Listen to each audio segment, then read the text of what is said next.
Hi everyone. Today we'll be talking about embedded system. My name is Govin, and if you are new to embedded system, if you are hearing this term first time, now let's decode.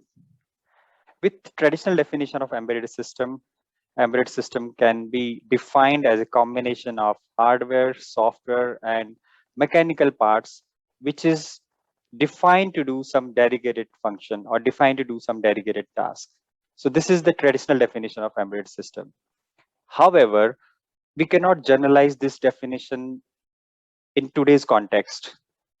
In my definition of embedded system is any computing device which is not multifunctional and which is not smart as smartphone or which is not smart as laptop, PC, and which is defined to do some specific task and which has some real-time execution constraint and some power constraint. Apart from that, it may have sometimes form factor constraint and maybe the cost constraint. Embedded system we can find in day-to-day life. So if I need to categorize them in a systematic way, so the first segment is consumer products. So consumer products, you can have wearables, fitness tracker band, you can have home appliances, camera that we use for surveillance or even for photography. We can have video player, gaming systems, drones. These are all part of consumer appliances. Then in industrial side, we can have production monitors, we can have robots that can be used for asset tracking or inventory management, or that can be industrial robots. In medical segment, we can have medical equipments, which can be digital hearing aid, imaging equipments. It can be your CT scan, MRI machine, and you can have biometric readers. On the navigation side, you can have radar, you can have IMU, and even like in aircraft, the FMU. And in the computer peripheral side, you can have scanner, printers. There are plenty, things you can. So you can see that on day to day, we are widely using embedded systems. So traditionally, embedded systems were designed on top of microcontrollers, but lately now embedded systems are sometimes need to do some more computation.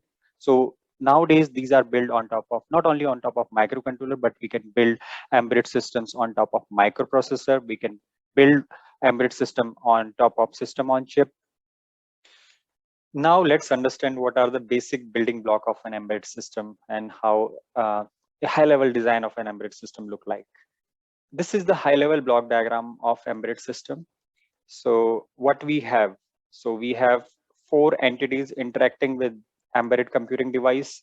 So embedded computing device can be built using microcontroller or microprocessor or system on chip. And we can have multiple system on modules that are sitting on the PCB of the embedded computing device. And as an execution environment, we can have real-time operating system or high-level operating system. So in real-time operating system, we can have ThreadX, you can have Nucleus, or you can have RTX, or there can be different RTOS. And on high-level operating system, we can have embedded Linux, we can have Ubuntu, and we can have other distro like Windows. We have user action. So user action or user input can be from a phone that is connected to this embedded computing device using any short range communication protocol. It can be Bluetooth, Wi-Fi, Zigbee, or Thread. And we can have a cloud-based user action. So that can be cloud gateway. And or we can have direct input control using keypad, touch, or keyboard. Then we have sensor input. So this sensor input, we can have environmental sensor, we can have other sensors like physical sensors like accelerometer, magnetometer, gyroscope, or we can have barometer, pressure sensor, or gas sensor, or there can be many sensors that can sense your environment, that can sense your ambience. And then we basically get the user control. We get all sensor input, do the post processing of the sensor input, have a logic to define what to do based on this input, and then we basically control the environment. So environment control can be, I mean, you basically control the appliances, or you control, I mean, it can be like maybe very simplistic view. You can basically control motor actuators, and then you can have output also. So output can be displayed to the display if the embedded computing device is having the display. So this is like a typical block diagram of an embedded system. So if you see, embedded system can be independent system, or they can be part of larger subsystems.